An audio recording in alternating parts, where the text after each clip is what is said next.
אדוני היושב-ראש, חברי הכנסת, שמעתי את הדוברים שהלינו על מצבו של משרד החוץ. הם אומרים שהוא מפוצל, שהוא מרוסק, שהוא מחולק לכמה משרדים. מי אומר את זה? חברים בישראל ביתנו, ביש עתיד ובמחנה הציוני. ובכן, אותי זה מפליא לשמוע את הטענות הללו מכם, משום שאתם הייתם שותפים מרכזיים בממשלות הקודמות בראשותי. הרי אז לא פציתם פה על המצב שאתם מקוננים עליו עכשיו, כי המצב שהיה אז במשרד החוץ זהה לחלוטין למצב היום. נושא ה-BDS, חבר הכנסת נחמן שי, טופל במשרד לעניינים אסטרטגיים ונשאר במשרד לעניינים אסטרטגיים.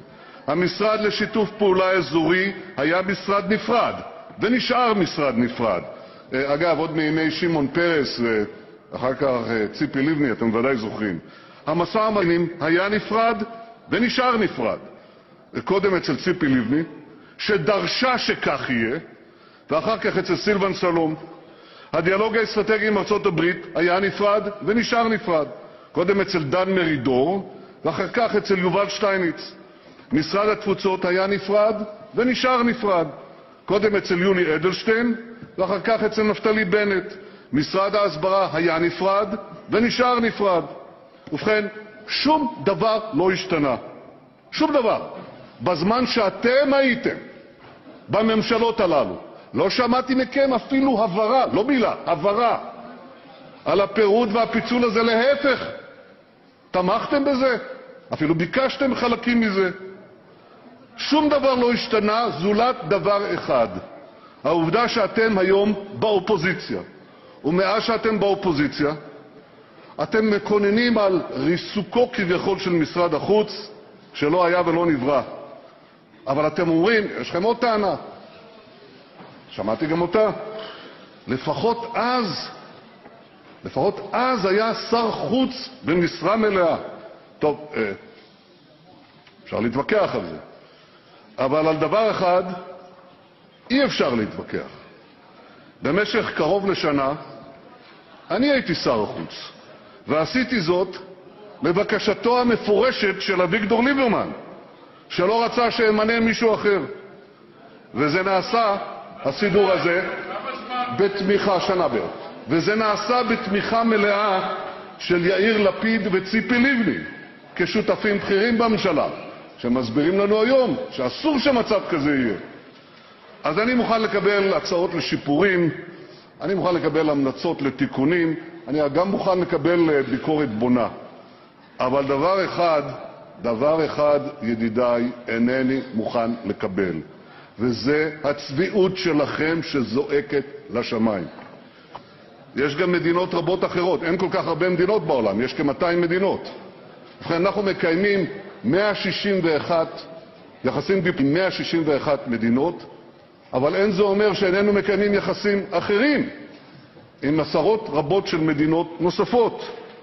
אני יכול לספור ב10 אצבעותיי את מספר המדינות שאינן מקיימות יחסים עם ישראל, ושאנחנו איננו מקיימים יחסים איתם. לא עם צפון קוריאה, לא עם איראן, גם לא עם מדינת דאעש ולא עם מדינת החות'ים, זה נכון. אבל אנחנו מקיימים יחסים מלאים ויחסים אחרים עם רובן של מדינות העולם. מי שמבודד זה לא ישראל בקשריה עם הקהילה הבינלאומית, אלא המדינות שאין להן קשרים עם ישראל, והמספר הזה הולך ומצטמצם כל הזמן.